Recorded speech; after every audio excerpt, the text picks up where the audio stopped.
Vou falar agora um pouco sobre a perda da luz em relação à distância.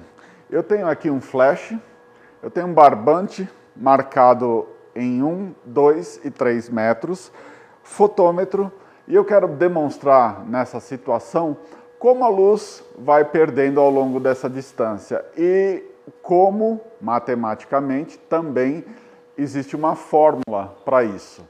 A questão aqui não é trazer a matemática, e sim o conceito. Se você entender como nós perdemos a luz ao longo da distância, vai ficar muito mais fácil o seu trabalho no estúdio.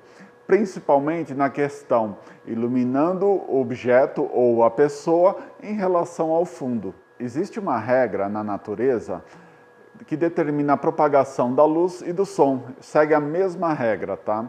Que eles chamam de inverso quadrado, a regra do inverso quadrado. Então, basicamente é o seguinte, para a distância que eu tenho, aqui por exemplo, eu vou marcar aqui 1 metro, tá? O inverso quadrado significa que essa distância ao quadrado vai me trazer uma intensidade. Se eu aumentar a distância, eu faço a inversão desse número ao quadrado da mesma forma. O que significa isso nessa regra? Para cada metro que eu acrescento na distância, por exemplo, eu tenho 1 metro aqui, eu vou ter uma potência. Se eu dobrar essa distância, ou seja, para 2 metros, vai me trazer o inverso quadrado. O inverso quadrado, 2 metros. 2 metros, numeral 2, ao quadrado vira 4.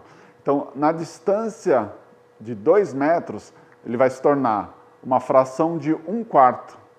Então, eu tenho 1/4 da potência aqui. Ah, e se for 3 metros? Da mesma forma, 3 metros aqui. Eu vou ter 3 ao quadrado, 9. O inverso é 1 sobre 9, então eu vou ter 1/9 da potência total. Então, para cada metro, reparem a diferença. Eu vou ter aqui na medição de 1 metro, 100%. Em 2 metros, cai para 25%.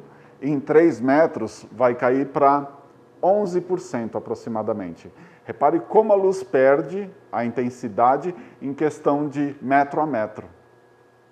E o que afeta isso? Quando você for fotografar uma pessoa, um objeto, se a sua luz estiver muito próxima da pessoa, por exemplo, você vai ter uma intensidade muito mais forte do que a luz que vai chegar ao fundo. E é assim que você consegue esse contraste do fundo. Ah, eu não quero contraste, você toma distância da sua fonte de luz em relação à pessoa. O que vai acontecer? A luz que chega na pessoa vai ser muito próxima da luz que vai chegar no fundo.